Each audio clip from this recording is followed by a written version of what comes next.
गुरु नानक साहब महाराज जी दे पावन जीवन गुर इतिहास नूं सरवण करन दा सुभाग समा प्राप्त होया है। कवि संतोख सिंह जी गुरु नानक साहब महाराज जी दे बारे दर्शा रहे सन कि गुरु नानक साहब महाराज जी ने मदरसे दे मौलवी नूं किस प्रकार उपदेश बख्शिश किया है। किवें सतगुरु ने अरबी फारसी पढ़ी ते पढ़न तो बाद बड़ी छेती दे नाल जदों सारा कुछ सीख लिया, गुरु नानक साहब महाराज की चर्चा चारे पासे होण लगी। गुरु नानक साहब महाराज अचानक चुप कर जाते है। उन्हां दी चुप तो बाद मेहता कल्याण दास मदरसे दे उस मौलवी नूं सद के लियाउंदा है। आ देखो नानक नूं की हो गया, ये बोलदा नहीं है। जदों गुरु नानक साहब महाराज एक दरखत के थल्ले लिटे हुए सन ते ओ मौलवी देखण वास्ते आउंदा है। आण के पुछदा है भी की कारण है, तुसी चुप क्यों हो?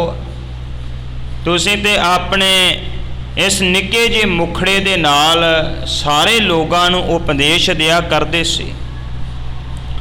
गुरु नानक साहब महाराज ने फिर उत्थे मौलवी नूं जिन्ने भी उत्थे खलकत खड़ी सी उन्हां सारियां नूं संबोधन करके गुरबाणी दा ओ पावन शब्द सरवण करवाया जो गुरु नानक साहब महाराज दा ही उचारण किया होया सी। तेलंग राग दे अंदर यक अर्ज गुफ्तम पेश तो दरगोश कुन करतार हक्का कबीर करीम तू बेऐब परवरदिगार दुनिया मुकाम फानी तहकीक दिलदानी मामसर मोए अजराइल गिरफते दल हेच न दानी।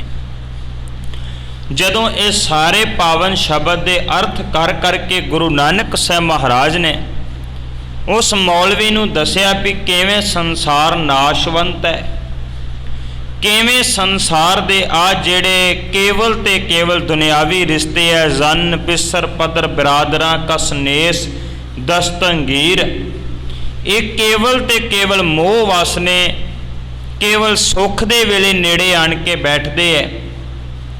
तो फिर गुरु नानक साहब महाराज ने जदों ये सारा कुछ उस मौलवी नूं समझाया, मौलवी गुरु नानक साहब महाराज जी दे मुबारक चरनां दे उपर डिग पिया।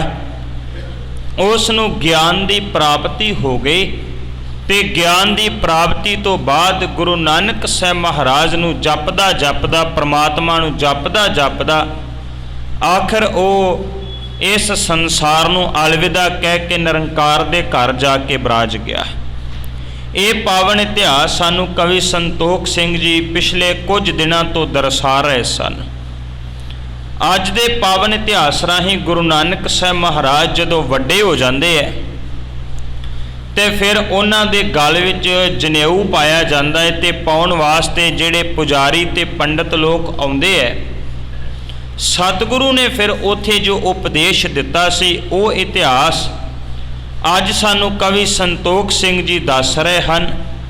इस इतिहास की लड़ी नाल जुड़न वास्ते एक बार आप समूह संगत रसना तो उचारण करियो। सारे आखियो जी सतनाम वाहे गुरु साहिब जी।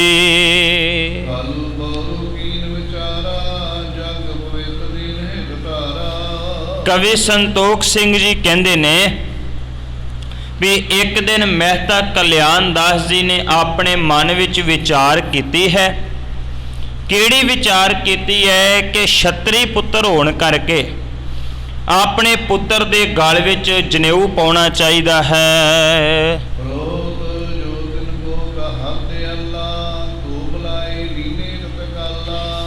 ते ओ जनेऊ कौन पाउंदा है? पुरोहित पाउंदा है, पंडित पाउंदा है। कवि संतोख सिंह जी कहते ने फिर मेहता कल्याण दास जी ने पंडित हरदयाल जी नूं सुनेहा भेजिया ते सुनेहा भेज के बड़ी छेती दे नाल अपने घर विच बुला लिया है। और आपा। अबलाखा सकल सुनाई क्षत्रि रीत कर दृष्टई। कवि संतोख सिंह जी आखਦੇ ਨੇ, ਕਹਿੰਦੇ ਫਿਰ ਜਦੋਂ ਪੰਡਤ ਹਰਦਿਆਲ ਮਹਿਤਾ ਕਲਿਆਣਦਾਸ ਜੀ ਦੇ ਘਰ ਆਉਂਦੇ ਆ ਨਾ, ਤੇ ਗੁਰੂ ਨਾਨਕ ਸਾਹਿਬ ਮਹਾਰਾਜ ਜੀ ਦੇ ਬਾਰੇ ਫਿਰ ਮਹਿਤਾ ਕਲਿਆਣਦਾਸ ਦੱਸਦੇ ਨੇ ਕਿ ਪੁੱਤਰ ਵੱਡਾ ਹੋ ਗਿਆ ਏ। ਜਿਹੜੀ ਛਤਰੀ ਕੁਲ ਦੀ ਰੀਤ ਚੱਲੀ ਆਉਂਦੀ ਹੈ ਨਾ, ਇਸ ਰੀਤ ਦੇ ਮੁਤਾਬਕ ਆਪਾਂ ਇਹਨੂੰ ਜਿਹੜਾ ਉਹ ਜਨੇਊ ਪਾ ਦਈਏ। ਸੁਨ ਕਰ ਬਾਚਿਅਸ ਦ੍ਰਿਜ ਹਰਦਿਆਲੂ ਕਿਉ ਸੇਜ ਜਪ ਆਨ ਬਿਸਲ। ਜਦੋਂ ਇਹ ਗੱਲ ਪੰਡਤ ਹਰਦਿਆਲ ਜੀ ਨੇ ਮਹਿਤਾ ਕਲਿਆਣਦਾਸ ਜੀ ਦੇ ਕੋਲੋਂ ਸੁਣੀ, ਤੇ ਫਿਰ ਉਸ ਵਕਤ ਪੰਡਤ ਹਰਦਿਆਲ ਜੀ ਨੇ ਸਾਰੀ ਸਮੱਗਰੀ ਜਿਹੜੀ ਹੈ ਨਾ, ਜੋ ਕੁਝ ਚਾਹੀਦਾ ਸੀ ਉਸ ਪ੍ਰੋਗਰਾਮ ਵਾਸਤੇ, ਉਹ ਸਾਰੀ ਸਮੱਗਰੀ ਜਿਹੜੀ ਉਹ ਲਿਖਵਾ ਦਿੱਤੀ ਹੈ।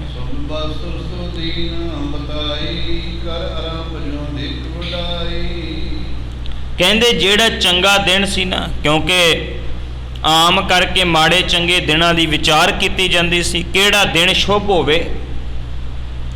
ਜਦੋਂ ਉਹ ਦਿਨਾਂ ਦੀ ਵਿਚਾਰ ਕੀਤੀ ਗਈ, ਜਿਹੜਾ ਚੰਗਾ ਦਿਨ ਸੀ, ਫਿਰ ਉਹਦੇ ਬਾਰੇ ਪੰਡਤ ਹਰਦਿਆਲ ਜੀ ਨੇ ਮਹਿਤਾ ਕਲਿਆਣਦਾਸ ਨੂੰ ਦੱਸਤਾ ਵੀ ਇਸ ਦਿਨ ਆਪਾਂ ਜਿਹੜਾ ਨਾ ਇਹ ਮਹੱਤਵਪੂਰਨ ਕਾਰਜ ਕਰਾਂਗੇ, ਭਾਵ ਗੁਰੂ ਨਾਨਕ ਸਾਹਿਬ ਨੂੰ ਜਨੇਊ ਪਾਇਆ ਜਾਵੇਗਾ।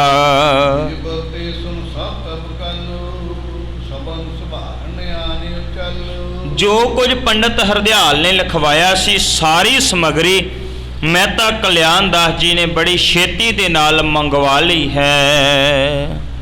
ਭੋਜਨ ਹਿਤ ਅੰਨ ਇਕ ਠਾਈ ਆਮਿਤ ਕਾਰਨ ਸ਼ਾਮ ਮੰਗਾਈ। ਕਵੀ ਸੰਤੋਖ ਸਿੰਘ ਜੀ ਕਹਿੰਦੇ ਨੇ ਕਿ ਫਿਰ ਸਾਰੀ ਸਮੱਗਰੀ ਉੱਥੇ ਜਿਹੜਾ ਅਨਾਜ ਵਰਤਾਇਆ ਜਾਣਾ ਹੈ, ਉਹਦੇ ਵਾਸਤੇ ਸਾਰਾ ਰਾਸ਼ਨ ਪਾਣੀ, ਉਹ ਅਨਾਜ ਵੀ ਇਕੱਠਾ ਕਰ ਲਿਆ, ਤੇ ਨਾਲ ਉੱਥੇ ਆਏ ਹੋਏ ਲੋਕਾਂ ਨੂੰ ਮਾਸ ਖਵਾਉਣ ਵਾਸਤੇ ਇੱਕ ਬੱਕਰਾ ਜਿਹੜਾ ਹੈ ਉਹ ਵੀ ਲੈ ਆਂਦਾ ਹੈ।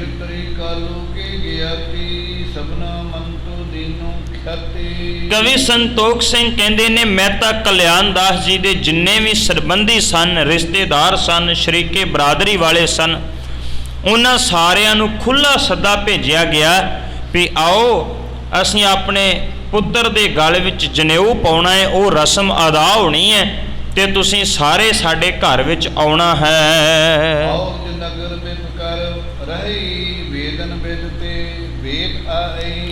ਉਸ ਤਲਵੰਡੀ ਨਗਰ ਦੇ ਵਿੱਚ ਜਿੰਨੇ ਵੀ ਬ੍ਰਾਹਮਣ ਰਹਿੰਦੇ ਸਨ, ਜਿੰਨੇ ਵੀ ਉੱਥੇ ਪੁਜਾਰੀ ਰਹਿੰਦੇ ਸਨ, ਉਹਨਾਂ ਸਾਰਿਆਂ ਨੂੰ ਸੱਦਾ ਭੇਜਿਆ ਗਿਆ ਕਿ ਵੇਦਾਂ ਦੀ ਰੀਤੀ ਅਨੁਸਾਰ ਸਾਡੇ ਘਰ ਵਿੱਚ ਆਹ ਰਸਮ ਹੋਣ ਲੱਗੀ ਹੈ, ਤੇ ਸਾਰੇ ਪੁਰੋਹਿਤ ਜਿਹੜੇ ਆ ਤੁਸੀਂ ਚੱਲ ਕੇ ਆਉਣਾ ਕਰਿਓ।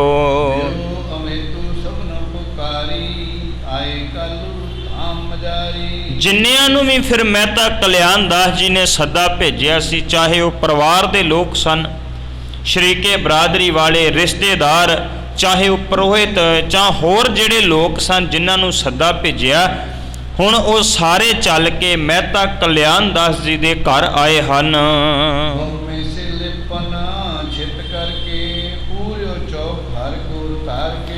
ਕੀਤਾ ਕੀ ਜਾਂਦਾ ਸੀ ਕਿ ਫਿਰ ਉਸ ਵਕਤ ਜਿਹੜਾ ਚੌਂਕਾ ਹੁੰਦਾ ਸੀ, ਚੁੱਲ੍ਹਾ ਬਣਾਇਆ ਹੁੰਦਾ ਸੀ, ਉਹਨੂੰ ਗੋਹੇ ਦੇ ਨਾਲ ਚੰਗੀ ਤਰ੍ਹਾਂ ਦੇ ਨਾਲ ਲਿਪਿਆ ਗਿਆ, ਉਹਨੂੰ ਚੰਗੀ ਤਰ੍ਹਾਂ ਦੇ ਨਾਲ ਲਿੰਬ ਕੇ ਤੇ ਨਾਲ ਹੀ ਫਿਰ ਸਾਰੇ ਨੂੰ ਸੁੱਚਾ ਕੀਤਾ ਗਿਆ ਹੈ, ਤੇ ਸੁੱਚਾ ਕਰਕੇ ਸਾਰਾ ਕੁਝ ਜਿਹੜਾ ਉਹ ਇਕੱਠਾ ਕਰ ਲਿਆ ਹੈ।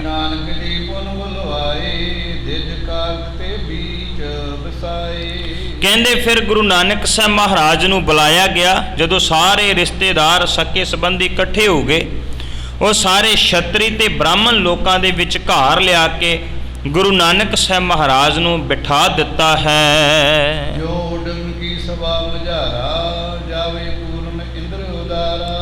ਫਿਰ ਕਵੀ ਸੰਤੋਖ ਸਿੰਘ ਉਦਾਹਰਨ ਦਿੰਦੇ ਆ, ਕਹਿੰਦੇ ਜਿਵੇਂ ਤਾਰਿਆਂ ਦੇ ਝੁੰਡ ਵਿੱਚ ਚੰਦਰਮਾ ਸ਼ੋਭਦਾ ਹੈ ਨਾ, ਆਲੇ ਦੁਆਲੇ ਨਿੱਕੇ ਨਿੱਕੇ ਤਾਰੇ ਹੁੰਦੇ, ਵਿੱਚ ਵੱਡਾ ਸਾਰਾ ਚੰਦਰਮਾ ਬੜਾ ਸੋਹਣਾ ਲੱਗਦਾ ਹੈ। ਕਹਿਣ ਲੱਗੇ ਇਸੇ ਤਰ੍ਹਾਂ ਉਸ ਵਕਤ ਦਾ ਮਾਹੌਲ ਸਿਰਜਿਆ ਹੋਇਆ ਹੈ।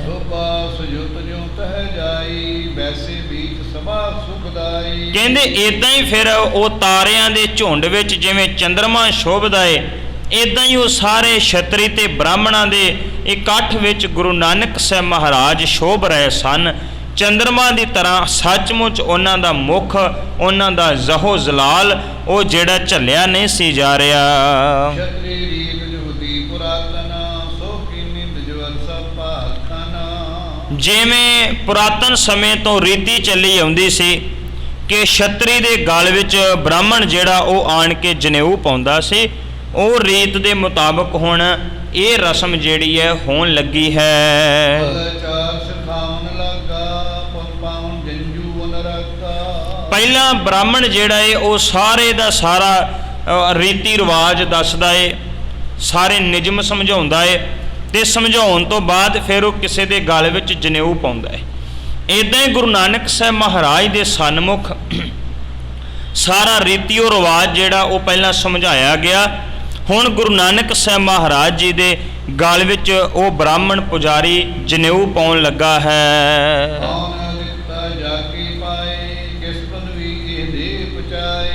ਕਹਿਣ ਲੱਗੇ ਵੀ ਗੁਰੂ ਨਾਨਕ ਸਾਹਿਬ ਮਹਾਰਾਜ ਜੀ ਨੇ ਅੱਗੋਂ ਸਵਾਲ ਕੀਤਾ, ਜਿਸ ਵਕਤ ਉਹ ਜਿਹੜਾ ਪੰਡਿਤ ਪੁਜਾਰੀ ਹੈ ਨਾ, ਉਹ ਗੁਰੂ ਨਾਨਕ ਸਾਹਿਬ ਮਹਾਰਾਜ ਜੀ ਨੂੰ ਜਨੇਊ ਪਾਉਣ ਲੱਗਿਆ ਸੀ। ਗੁਰੂ ਨਾਨਕ ਸਾਹਿਬ ਮਹਾਰਾਜ ਜੀ ਸੁੰਦਰ ਨੇਤਰਾਂ ਵਾਲੇ, ਜਿਨ੍ਹਾਂ ਦੇ ਉੱਪਰ ਉਹਨਾਂ ਦੀ ਦ੍ਰਿਸ਼ਟੀ ਪੈਂਦੀ ਹੈ, ਤੇ ਗੁਰੂ ਨਾਨਕ ਸਾਹਿਬ ਮਹਾਰਾਜ ਜੀ ਜਿਹੜੇ ਦ੍ਰਿਸ਼ਟੀ ਪਾ ਕੇ ਲੋਕਾਂ ਦੇ ਕਸ਼ਟ ਕੱਟਣ ਵਾਲੇ ਸਤਿਗੁਰੂ ਸਾਹਿਬ ਜੀ ਦੇ ਸਨਮੁਖ ਇਹ ਸਾਰਾ ਕੁਝ ਜਦੋਂ ਹੋਣ ਲੱਗਾ ਹੈ।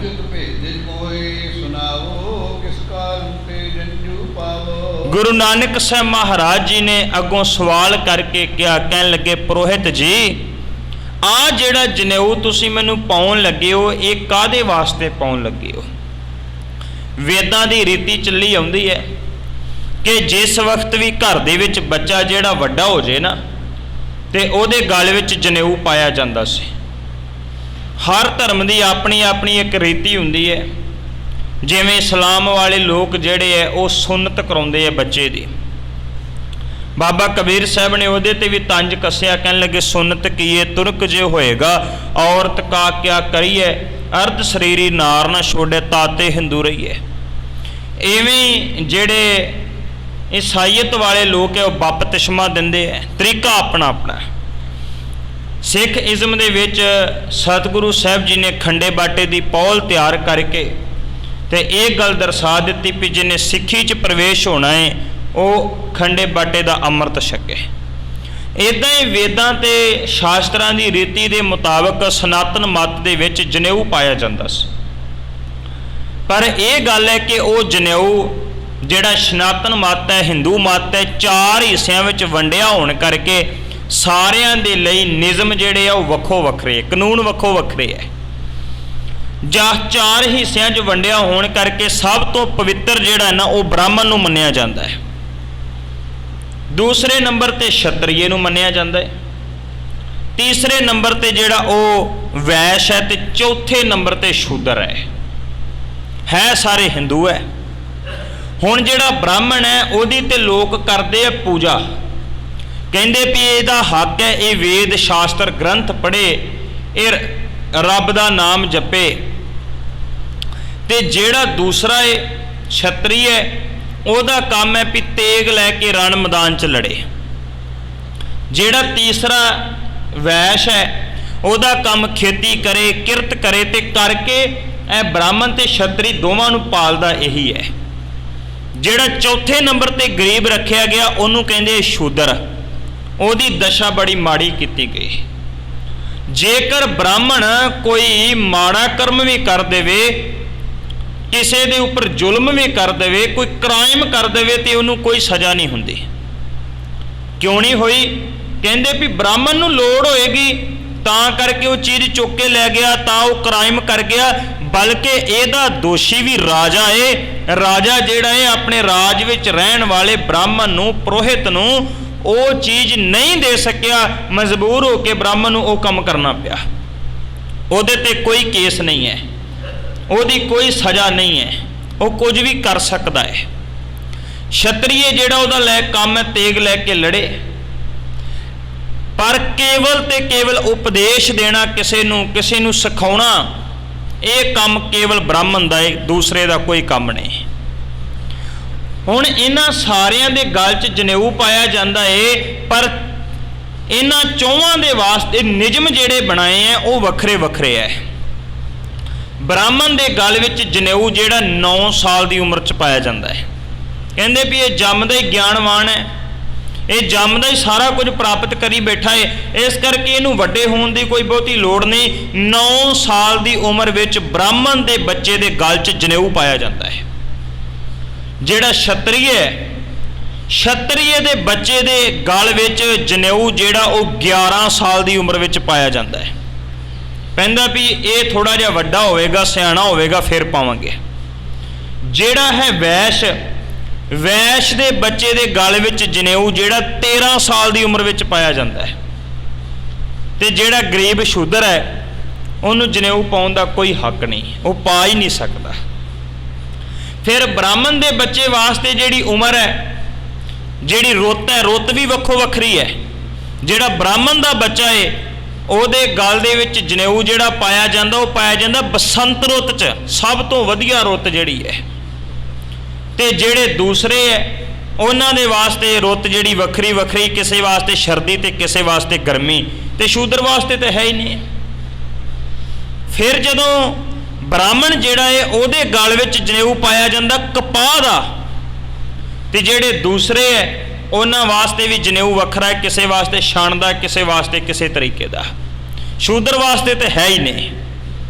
ਗੁਰੂ ਨਾਨਕ ਸਾਹਿਬ ਮਹਾਰਾਜ ਨੇ ਜਿਹੜਾ ਆਸਾ ਕੀ ਵਾਰ ਵਿੱਚ ਉਪਦੇਸ਼ ਦਿੱਤਾ ਹੈ ਨਾ, ਉਹ ਦੇਖੋ ਉਹ ਉਪਦੇਸ਼ ਦਿੱਤਾ ਇੱਕ ਬ੍ਰਾਹਮਣ ਦੇ ਸਨਮੁਖ ਹੋ ਕੇ, ਉਹਨੂੰ ਕਿਹਾ ਹੈ। ਤਾਂ ਸਤਿਗੁਰੂ ਨੇ ਇੱਥੇ ਛਣ ਦਾ ਜ਼ਿਕਰ ਨਹੀਂ ਕੀਤਾ, ਕਿਸੇ ਹੋਰ ਚੀਜ਼ ਦਾ ਜ਼ਿਕਰ ਨਹੀਂ ਕੀਤਾ, ਉੱਥੇ ਕਪਾਹ ਦਾ ਜ਼ਿਕਰ ਕੀਤਾ ਹੈ, ਕਿਉਂਕਿ ਕਪਾਹ ਦਾ ਜਨੇਊ ਜਿਹੜਾ ਹੈ ਨਾ ਉਹ ਬ੍ਰਾਹਮਣ ਪਾਉਂਦਾ ਹੈ, ਬਾਕੀਆਂ ਵਾਸਤੇ ਜਨੇਊ ਜਿਹੜਾ ਵੱਖਰਾ ਵੱਖਰਾ ਹੈ। ਇਸੇ ਤਰ੍ਹਾਂ ਦੇ ਨਾਲ ਹੁਣ ਛਤਰੀ ਕੁੱਲ ਦੇ ਵਿੱਚ ਪੈਦਾ ਹੋਣ ਕਰਕੇ ਗੁਰੂ ਨਾਨਕ ਸਾਹਿਬ ਮਹਾਰਾਜ ਜੀ ਨੂੰ ਵੀ ਜਨੇਊ ਪਾਉਣ ਲੱਗਿਆ ਪੰਡਤ। ਪਰ ਪਹਿਲੀ ਵਾਰ ਐਸੀ ਇੱਕ ਘਟਨਾ ਵਾਪਰੀ ਹੈ, ਸਦੀਆਂ ਤੋਂ ਜਨੇਊ ਲੋਕ ਪਾਉਂਦੇ ਆਏ, ਕਦੇ ਕਿਸੇ ਨੇ ਪਾਉਣ ਤੋਂ ਇਨਕਾਰ ਨਹੀਂ ਕੀਤਾ। ਬੱਚਾ 9 ਸਾਲ ਦਾ ਹੋਵੇ, ਬੱਚਾ 11 ਸਾਲ ਦਾ ਹੋਵੇ, ਬੱਚਾ 13 ਸਾਲ ਦਾ ਹੋਵੇ, ਉਹਨੂੰ ਬਿਠਾਇਆ ਜਾਂਦਾ ਹੈ, ਬਿਠਾ ਕੇ ਗਲ 'ਚ ਜਨੇਊ ਪਾ ਦਿੱਤਾ ਜਾਂਦਾ ਹੈ। ਕਦੇ ਕਿਸੇ ਨੇ ਕੋਈ ਇਤਰਾਜ਼ ਨਹੀਂ ਸੀ ਕੀਤਾ।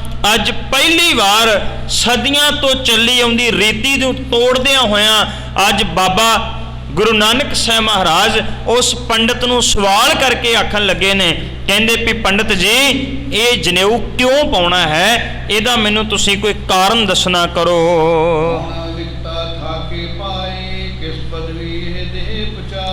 ਗੁਰੂ ਨਾਨਕ ਸਾਹਿਬ ਮਹਾਰਾਜ ਕਹਿੰਦੇ ਨੇ ਦੱਸੋ ਇਹ ਜਨੇਊ ਪਾਉਣ ਨਾਲ ਮੈਂ ਕਿਹੜੀ ਪਦਵੀ ਤੇ ਪਹੁੰਚਾਂਗਾ, ਇਹਦੇ ਨਾਲ ਮੈਨੂੰ ਪ੍ਰਾਪਤੀ ਕੀ ਹੋਵੇਗੀ।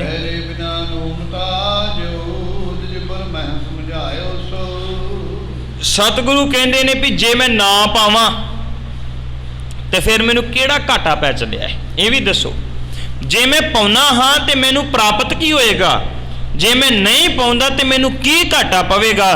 ਪੰਡਤ ਜੀ ਇਸ ਕਰਕੇ ਮੈਨੂੰ ਆ ਕਿਰਪਾ ਕਰਕੇ ਦੱਸੋ ਇਹਦੇ ਪਾਉਣ ਤੇ ਨਾ ਪਾਉਣ ਦਾ ਲਾਭ ਤੇ ਹਾਨੀ ਕੀ ਹੈ।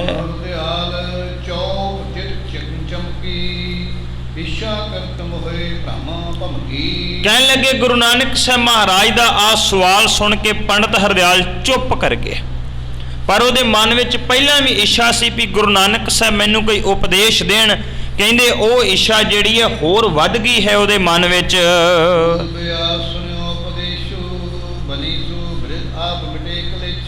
ਕਹਿਣ ਲੱਗੇ ਹੁਣ ਮਨ ਹੀ ਮਨ ਬੇਨਤੀ ਕਰਦਾ ਹੈ ਵੀ ਹੇ ਗੁਰੂ ਨਾਨਕ ਸਾਹਿਬ ਕਿਰਪਾ ਕਰਕੇ ਮੈਨੂੰ ਕੋਈ ਉਪਦੇਸ਼ ਦਿਓ ਜਿਹਦੇ ਨਾਲ ਮੇਰੇ ਮਨ ਦੇ ਲੱਗੇ ਹੋਏ ਕਲੇਸ਼ ਜਿਹੜੇ ਹਨ ਉਹ ਖਤਮ ਹੋ ਜਾਣ।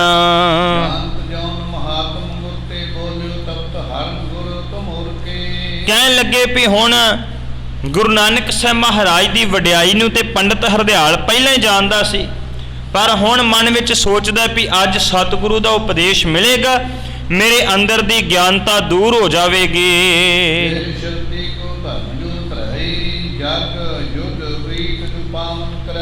ਪੰਡਤ ਹਰਦਿਆਲ ਜੀ ਹੁਣ ਆਖਣ ਲੱਗੇ ਨੇ, ਕਹਿੰਦੇ ਨਾਨਕ ਜੀ ਇਹ ਛਤਰੀਆਂ ਦੀ ਰੀਤ ਹੈ, ਇਹ ਰੀਤ ਕਰਕੇ ਕੰਮ ਹੁੰਦਾ ਹੈ।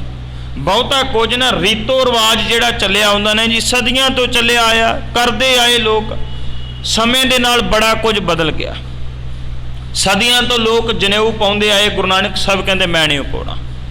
ਸਦੀਆਂ ਤੋਂ ਲੋਕ ਸੁੰਨਤ ਕਰਦੇ ਆਏ। ਬਾਬਾ ਕਬੀਰ ਸਾਹਿਬ ਛੋਟੀ ਜਿਹੀ ਉਮਰ 'ਚ ਬਾਂਹ ਛਡਾ ਕੇ ਘਰੋਂ ਜਿਹੜਾ ਦੌੜ ਗਏ ਛੇਤੀ ਦੇ ਨਾਲ, ਕਹਿੰਦੇ ਮੈਂ ਨਹੀਂ, ਜੇ ਇਹ ਸੁੰਨਤ ਵਾਲਾ ਕੰਮ ਮੈਂ ਨਹੀਂ ਕਰਾ ਸਕਦਾ।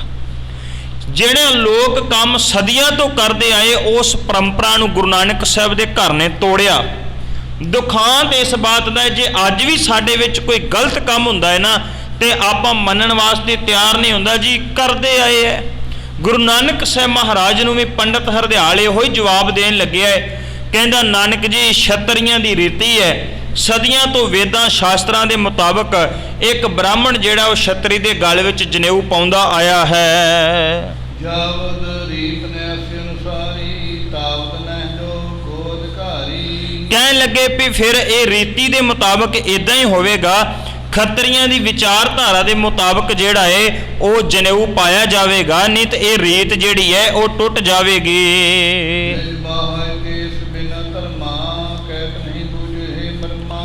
ਪੰਡਤ ਹਰਦਿਆਲ ਕਹਿਣ ਲੱਗੇ, ਕਹਿੰਦੇ ਨਾਨਕ ਜੀ ਇਹਦੇ ਤੋਂ ਬਿਨਾਂ ਧਰਮ ਨਹੀਂ ਰਹਿੰਦਾ। ਜੇ ਜਨੇਊ ਨਾ ਪਾਈਏ ਤੁਸੀਂ ਛਤਰੀ ਨਹੀਂ ਬਣ ਸਕਦੇ, ਤੁਸੀਂ ਉੱਚੀ ਕੁੱਲ ਵਾਲੇ ਨਹੀਂ ਬਣ ਸਕਦੇ। ਜੇ ਜਨੇਊ ਨਾ ਪਾਈਏ ਬੰਦਾ ਸ਼ੂਦਰ ਰਹਿ ਜਾਂਦਾ ਹੈ। ਇਸ ਕਰਕੇ ਜਨੇਊ ਪਾਉਣ ਨਾਲ ਬੰਦਾ ਜਿਹੜਾ ਵੱਡੀ ਕੁੱਲ ਵਾਲਾ ਹੋ ਜਾਂਦਾ ਹੈ। ਕਹਿਣ ਲੱਗੇ ਵੀ ਵੇਦਾਂ ਸ਼ਾਸਤਰਾਂ ਦੀ ਜਿਹੜੀ ਰੀਤ ਹੈ ਉਹਦੇ ਮੁਤਾਬਕ ਬ੍ਰਾਹਮਣ ਖੱਤਰੀ ਇਹ ਜਿਹੜੇ ਆ ਆਪਣੇ ਗਲ ਵਿੱਚ ਜਨੇਊ ਪਾ ਲੈਂਦੇ ਐ, ਇਦਾਂ ਕਰਕੇ ਧਰਮ ਦੇ ਵਿੱਚ ਦਾਖਲ ਹੁੰਦੇ ਹਨ।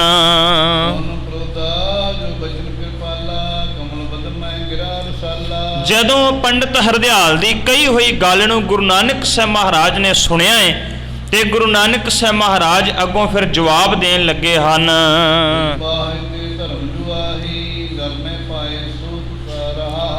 ਸਤਿਗੁਰੂ ਨੇ ਹੁਣ ਇੱਕ ਸਵਾਲ ਰੂਪ ਦੇ ਵਿੱਚ ਕਿਹਾ ਹੈ।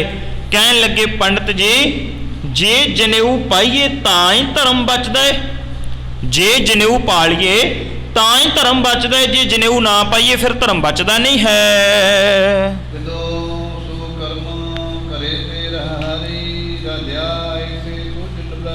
ਸਤਿਗੁਰੂ ਕਹਿੰਦੇ ਨੇ ਪੰਡਤ ਜੀ ਇੱਕ ਹੋਰ ਗੱਲ, ਜੇਕਰ ਮੈਂ ਜਨੇਊ ਪਾ ਲਵਾਂ ਤੇ ਬਾਅਦ ਵਿੱਚ ਭੈੜੇ ਕਰਮ ਕਰਾਂ ਤੇ ਫਿਰ ਕੀ ਦਇਆ ਮਨ ਵਿੱਚ ਰੱਖਣ ਨਾਲ ਧਰਮ ਨਹੀਂ ਬਚਦਾ? ਕਿ ਮੇਰੇ ਅੰਦਰ ਸ਼ੁਭ ਗੁਣ ਆ ਜਾਣ ਇਹਦੇ ਨਾਲ ਧਰਮ ਨਹੀਂ ਬਚਦਾ? ਕੀ ਧਰਮ ਇੱਕ ਧਾਗਾ ਪਾਉਣ ਦੇ ਨਾਲ ਹੀ ਬਚਦਾ ਹੈ? ਗੁਰੂ ਨਾਨਕ ਸਾਹਿਬ ਮਹਾਰਾਜ ਉਸ ਪੰਡਤ ਹਰਦਿਆਲ ਜੀ ਨੂੰ ਸਵਾਲ ਕਰਦੇ ਹਨ।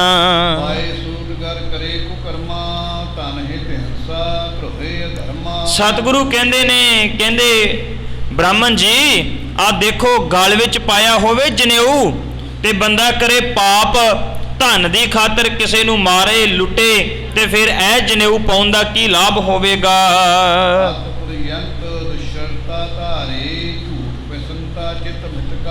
ਸਤਿਗੁਰੂ ਕਹਿੰਦੇ ਨੇ ਕਿ ਪੰਡਤ ਜੀ ਗਲ ਦੇ ਵਿੱਚ ਜਨੇਊ ਵੀ ਪਾਇਆ ਹੋਵੇ ਤੇ ਬੰਦਾ ਪਾਪ ਵੀ ਕਰੀ ਜਾਵੇ, ਝੂਠ ਵੀ ਮਾਰੇ ਤੇ ਚੁਗਲੀਆਂ ਵੀ ਕਰੀ ਜਾਵੇ, ਆ ਸਾਰੇ ਭੈੜੇ ਕਰਮ ਕਰਦਾ ਹੋਵੇ ਤੇ ਫਿਰ ਜਨੇਊ ਕਿਸ ਕੰਮ ਦਾ ਹੈ?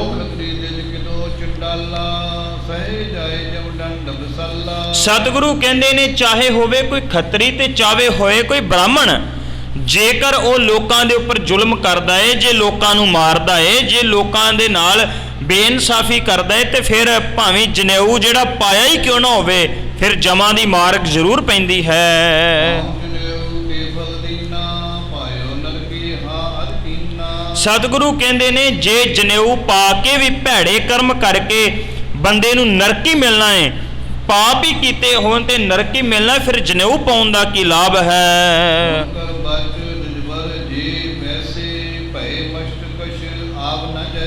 ਕਹਿਣ ਲੱਗੇ ਜਦੋਂ ਗੁਰੂ ਨਾਨਕ ਸਾਹਿਬ ਮਹਾਰਾਜ ਦਾ ਆ ਸਵਾਲ ਉਸ ਪੰਡਤ ਹਰਦਿਆਲ ਜੀ ਨੇ ਸੁਣਿਆ ਹੈ ਨਾ, ਤੇ ਪੰਡਤ ਹਰਦਿਆਲ ਚੁੱਪ ਕਰ ਗਿਆ, ਉਹਨੂੰ ਕੋਈ ਜਵਾਬ ਨਹੀਂ ਆਉਂਦਾ ਪਿਆ, ਮੌਨ ਧਾਰਨ ਕਰ ਲਿਆ ਹੈ ਉਸਨੇ।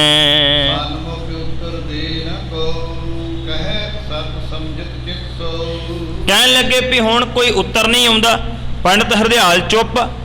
ਹੁਣ ਕੇਵਲ ਤੇ ਕੇਵਲ ਉਹਨੇ ਇੱਕੋ ਹੀ ਗੱਲ ਆਖੀ ਹੈ, ਬੜਾ ਨਿਮਰਤਾ ਜਿਹਦੇ ਵਿੱਚ ਆਣ ਕੇ ਤੇ ਇੱਕ ਗੁਰੂ ਨਾਨਕ ਸਾਹਿਬ ਨੂੰ ਗੱਲ ਆਖਦਾ ਹੈ।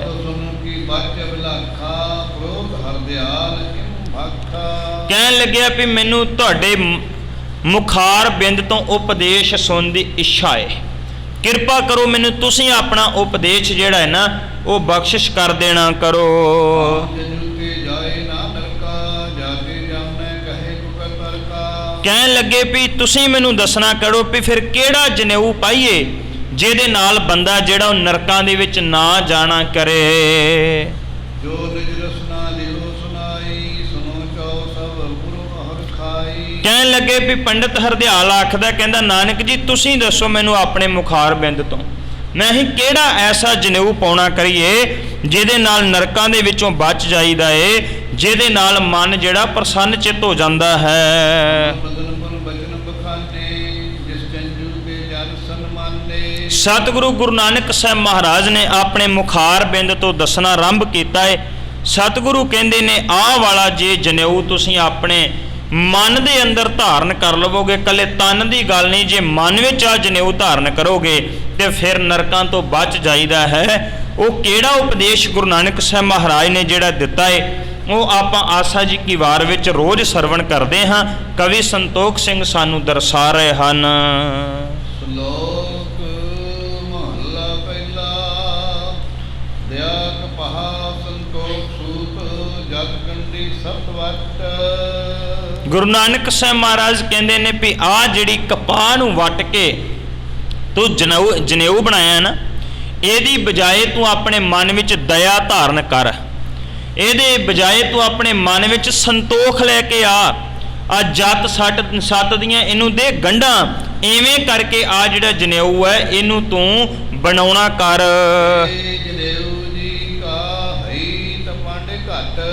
ਸਤਿਗੁਰੂ ਕਹਿੰਦੇ ਨੇ ਆ ਦਇਆ ਦਾ ਸੰਤੋਖ ਦਾ ਜੱਤ ਸੱਤ ਦਾ ਬਣਿਆ ਹੋਇਆ ਜਨੇਊ ਤੇਰੇ ਕੋ ਹੈਗਾ? ਜੇ ਹੈਗਾ ਤੇ ਮੇਰੇ ਗਲ ਵਿੱਚ ਪਾ ਦੇਣਾ ਕਰ। ਨਾਏ ਟੁੱਟੇ ਨਾ ਮਲ ਲੱਗੇ ਨਾਏ ਲਹੇ ਨਾਏ ਜਲੇ ਨਾ ਜਾਏ। ਸਤਿਗੁਰੂ ਕਹਿੰਦੇ ਆ ਦਇਆ ਦਾ ਬਣਿਆ ਹੋਇਆ ਜਨੇਊ ਜਿਹੜਾ ਨਾ ਕਦੇ ਟੁੱਟੇਗਾ, ਨਾ ਇਹਨੂੰ ਕੋਈ ਅੱਗ ਸਾੜ ਸਕੇਗੀ, ਨਾ ਇਹਨੂੰ ਕਦੇ ਮੈਲ ਲੱਗਦੀ ਹੈ। ਗੁਰੂ ਨਾਨਕ ਸਾਹਿਬ ਮਹਾਰਾਜ ਕਹਿੰਦੇ ਨੇ ਇਹ ਕੋਈ ਵਿਰਲਾ ਹੀ ਪੁਰਸ਼ ਹੈ ਜਿਹੜਾ ਆਪਣੇ ਗਲ ਵਿੱਚ ਐਸੇ ਜਨੇਊ ਨੂੰ ਪਾਉਂਦਾ ਹੈ ਜਿਹੜੇ ਰੱਬੀ ਗੁਣ ਹਨ। ਇਹਨਾਂ ਗੁਣਾਂ ਨੂੰ ਧਾਰਨ ਕਰਕੇ ਮਨ ਦੇ ਉੱਪਰ ਇਹ ਜਿਹੜਾ ਜਨੇਊ ਹੈ ਨਾ ਜੇ ਕੋਈ ਪਾ ਲਵੇ। ਇਹ ਉਪਦੇਸ਼ ਗੁਰੂ ਨਾਨਕ ਸਾਹਿਬ ਮਹਾਰਾਜ ਜੀ ਨੇ ਉਸ ਬ੍ਰਾਹਮਣ ਨੂੰ ਦਿੱਤਾ ਹੈ। ਫਿਰ ਹੋਰ ਕਿਹੜੇ ਕਿਹੜੇ ਉੱਥੇ ਖੜੇ ਪੁਜਾਰੀ ਗੁਰੂ ਨਾਨਕ ਸਾਹਿਬ ਨੂੰ ਕਿਹੜਾ ਕਿਹੜਾ ਸਵਾਲ ਕਰਨਗੇ ਤੇ ਮਹਾਰਾਜ ਜਵਾਬ ਦੇਣਗੇ, ਇਹ ਸਤਿਗੁਰੂ ਕਿਰਪਾ ਕਰਕੇ ਆਉਣ ਵਾਲੇ ਦੀਵਾਨਾਂ ਦੇ ਵਿੱਚ ਆਪ ਸੇਵਾ ਲੈ ਲੈਣ। ਇਤਿਹਾਸ ਦੇ ਵਿਚਾਰ ਕਰਦਿਆਂ ਤੋਂ ਹੋਈਆਂ ਬੇਅੰਤ ਪ੍ਰਕਾਰ ਦੀਆਂ ਭੁੱਲਾਂ ਖਿਮਾ ਕਰ ਦੇਣੀਆਂ। ਇਹ ਪਾਵਨ ਪੰਕਤੀਆਂ ਪੜ੍ਹ ਕੇ ਸਮਾਪਤੀ ਹੈ ਜੀ। ਨਾਹੇ ਟੁੱਟੇ ਨਾ ਮਲ ਲੱਗੇ ਨਾ ਇਹ ਜਲੇ ਨਾ ਜਾਏ।